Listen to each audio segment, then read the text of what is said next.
If there is a valid argument for the outside world to say Americans don't like soccer, this would be the reason, because we're literally strangling it with reselling parking spots. And so that is basically what Travel Football Fan, at least this project is covering. I am by nature a travel content channel that just happens to talk about traveling to this most now almost kind of seems like a relay race, almost like an obstacle course of a World Cup that Infantino promised it was going to be the most inclusive tournament ever.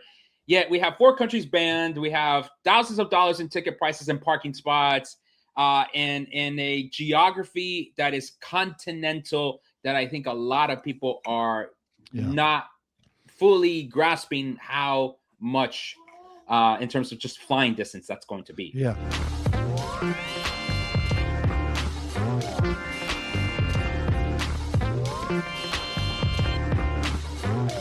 That morning, Kickaround's World Cup coverage is brought to you by Oakland County FC, celebrating 10 years of summer soccer in Southeast Michigan 2026. Visit Oakland County FC online for more as OCFC challenges for their first division championship in 10 years. Look on there. There is the season schedule on screen, a whole in division against all Michigan teams. So bringing the world's game to your local community. Danny, Travel Football Fan, you have been through a whirlwind in this niche that you selected for yourself. I'm sure you didn't see yourself coming through all of these challenges. You started talking about, how to, get the bang for your buck on travel arrangements and all that. And then you've gone into a whole nother direction. Tell us your journey here. Yeah, actually, that's a pretty good conversation to start, because, I've been having this question be thrown at me for a while now. Like, what is your niche? What is your niche? Well, my niche was never to talk about ticket prices to this ad nauseum, to this level. It was never to talk about, Trump and the current administration and their adversarial relationship, not only towards international fans, but like towards its own fans, towards its own neighbors that it's hosting the World Cup. I really kind of wanted to be a glorified travel agent. Here, let me help you, get to your hotel. Let me help you get to your city. But it has become all this, unfortunately, because travel bans, in fact, impact fans. The prices of these tickets are impacting people. I talked about yesterday about how we are reselling parking spots. Like, well, yeah, that's wild. We have destroyed.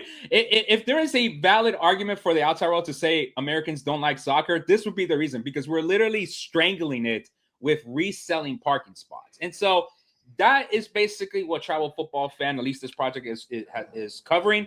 I am by nature a travel content channel that just happens to talk about traveling to this most now almost kind of seems like a relay race, almost like an obstacle course of a World Cup that Infantino promised it was going to be the most inclusive tournament ever. Yet we have 4 countries banned. We have thousands of dollars in ticket prices and parking spots, and in a geography that is continental that I think a lot of people are not fully grasping how much in terms of just flying distance that's going to be. Yeah. 113 days, right? And man, I guess I wanted to ask you too about, just because you've fallen into this, having to talk about things that aren't just helping people get their travel arrangements together so they can see Colombia or whoever they want to see, right? What's the oddest or what has surprised you most about people reaching out to you? I know you've done the Cooligans. I understand the crossover there. Shout out to my guys, Alexis and Christian.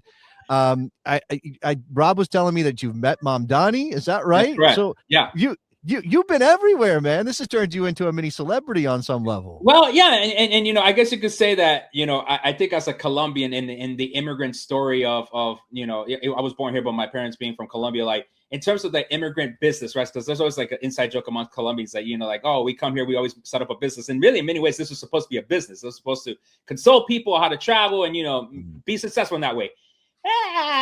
Maybe broken even, right? But I think from a cultural standpoint, you're absolutely right. I mean, meeting the mayor of New York City, Zoran Mamdani, that was insane. That their team would be like, hey, we want you to talk to the mayor. Let's talk about footy.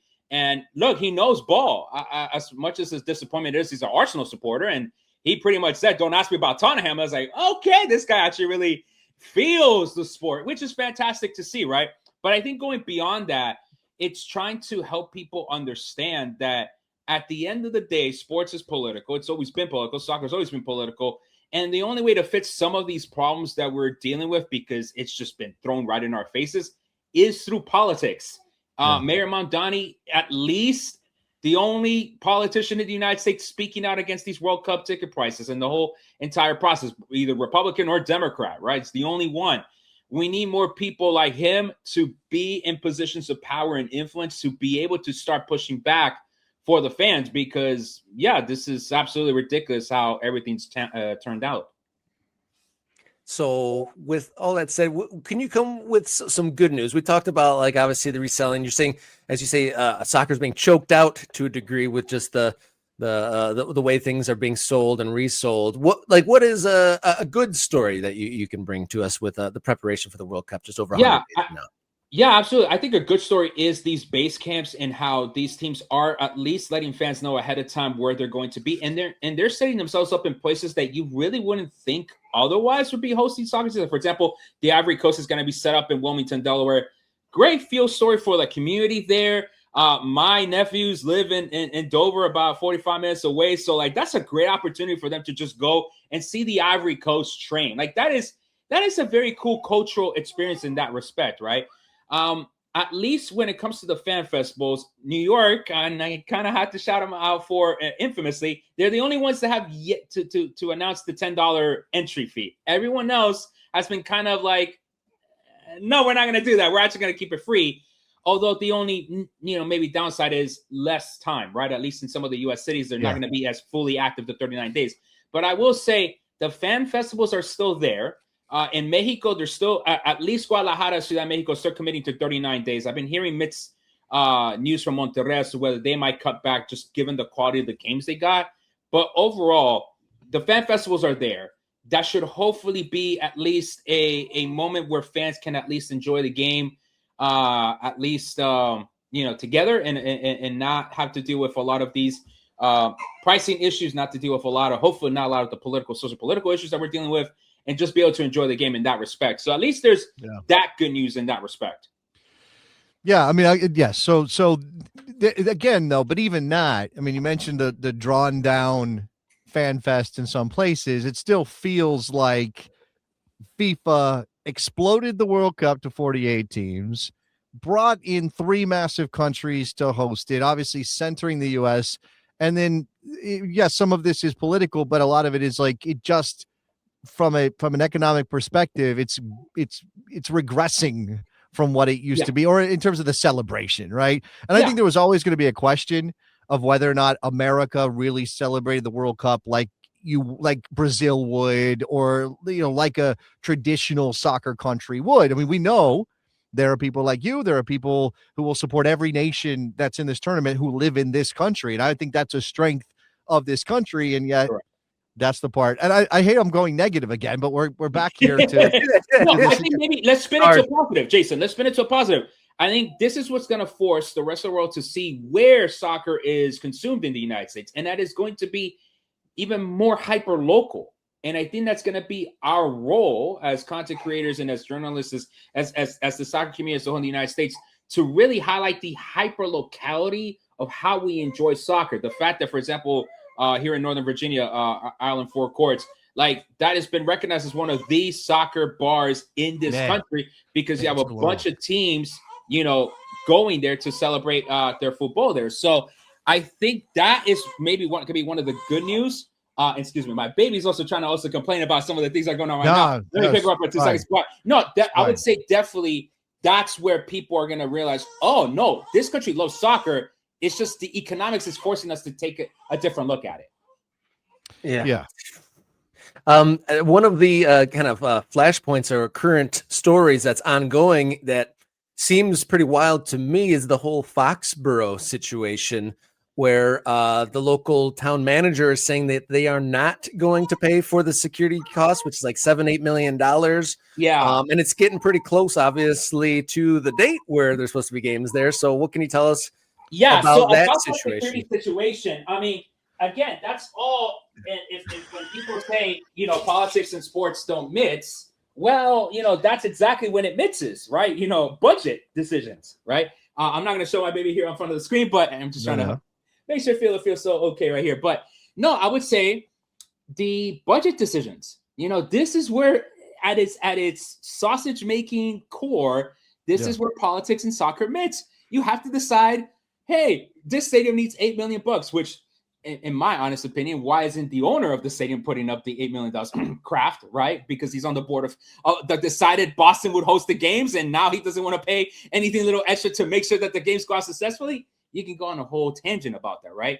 Yeah. But this is where we see how expensive it is to host these games or any sort of sporting event in the United States, right? Because the first thing that people think about is, it's security, right? For good or bad. Right. It's always going to be at the forefront of the conversation. Congress, I think was a couple months ago, passed a budget of $660 million just for security. We're not talking about public transportation. We're not talking about, transportation improvements for international fans. We're not talking about none of those things. Security. We're talking about, unfortunately, ICE agents. We're talking about drones. We're talking about everything else that, quite frankly, fans might be like, man, we're wasting so much money just to secure this event. That's, I would say, the frustrating part of all this, right? The fact that now you're saying that because of $8 million left, we're not going to have games in Boston. Right. Yeah, good job selling all those tickets to those games in Boston, right? Why don't we have all this budget stuff secured, right? That's definitely a big thing. Yeah. All right. In a bid to make it, well, not more positive necessarily, but just to kind of focus on the thing you wanted to focus on. Yeah. What have you seen both in terms of the response to you and your content and maybe people reaching out for your help in terms of demand? I mean, we see what FIFA says about ticket numbers. I did see you post on Blue Sky. How are all these tickets being sold and yet no games are sold out or being announced as sold out? That's an interesting thing. But how does that work? How does that work, right? It's so much demand. And I think as not only myself, but many of us suspected, the demand was for certain games, the Portugal-Colombia game, the Argentina games, maybe to some extent the USA games, even though I honestly truly feel those are overpriced. Not only USA's, but Canada and Mexico's as well. I would say that for the most part, fans have still, and people that have been following my content, they still have been very grateful of walking them through these steps, through all of these phases, because this has been a very convoluted ticket buying process. The fact that, Qatar was just, hey, it was 3 phases and we got to wake up at 4 a.m. and just wait the queue and we'll get the tickets. Here it's been, hey, there's these 3 phases you have to apply, but only with these credit cards and, only with one address. And, oh, by the way, the banks now got tickets that maybe you can access if you have these specific credit cards. Oh, but the website crashed. Oh, Verizon's giving away tickets. Oh, but those went away in 2 seconds because the bots took them. It's been so convoluted. Oh, and I forgot FIFA Collect, right? Which now might be good because now you can buy the right to tickets.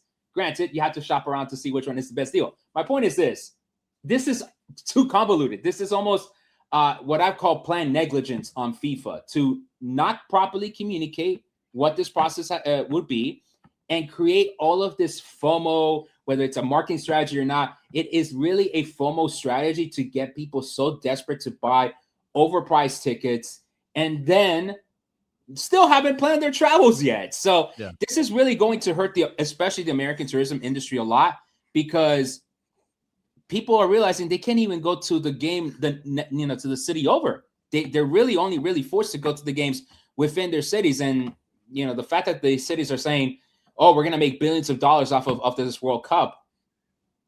Will they? Yeah, right. Like, will they? It's tough to say. It's tough to say. What are the chances? This might be a wishful thinking to a degree, but what are the chances that we get to like the week of these games and like kind of reality sets in that like actual human beings aren't holding these tickets, and then they're dumped into the market for a lower value or a lower price tag? I might need to get a new phone because my phone might just blow up with a bunch of messages of people saying I bought this at this price and now I can find these tickets at this price. It's totally possible. Right. It happened during the Club World Cup, and I think I would say this. I think maybe we were being a bit naive. We saw the warning signs first with Copa America, then Club World Cup, and we were like, nah, FIFA wouldn't do that for the World Cup, would they? I mean, the other 2 tournaments were a bit of a money grab situation. They wouldn't do that with the World Cup, will they? Parking. Yeah, look, it sounds right? it sounds naive as hell. Okay, and anytime I get into the conversation about what soccer, what clubs, what sports is supposed to be for people, I always feel like I'm, like I sound like some naive idiot who doesn't understand how the real world works. But that's not it, right? It's what should be versus what is. And at the end of the day, we're talking about FIFA. Yes, you control the World Cup, but the World Cup, it shouldn't be just to make you money, right? That's not the point that's not the end of the line point for people. The point is to celebrate this sport that billions of people around the world love so much.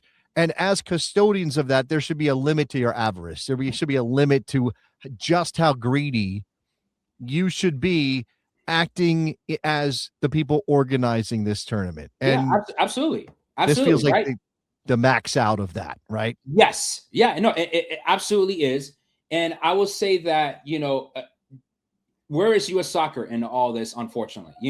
They at least do have some clout to say, hey, let's cap the prices here, and here. You are hosting it in our nation. We know you can make this amount of money, but we're going to go ahead and, at least protect our fans. The fact, quite frankly, that they're charging that much for the U.S. matches, it just doesn't match with, you're telling me, from a neutral standpoint, you're going to pay more for the United States than for Brazil. Like, that doesn't make sense, in terms of if you're going to structure the ticket prices in such way, shouldn't the other teams be more expensive than the United States, respectfully, to the program itself? But also, like you said, it's just, can we get some price caps in here? We got no price caps on resale. We got no price caps on parking resale. We got no cap on parking prices at all. I half jokingly with the Cooligans said that, they're going to variable price hot dogs. Like, it's like, at some point, where is the greed going to stop? Like, as the tournament goes on, we're going to be charging $20 a bottle for water at MetLife at that 3:00 final. Like, and probably like, in order to get like some street food or so, you want to buy an empanada, you got to go walk like 4 miles away from the stadium to get access to stuff like that. Because and I think FIFA's that's going to what block a off. lot of people are not ready for it.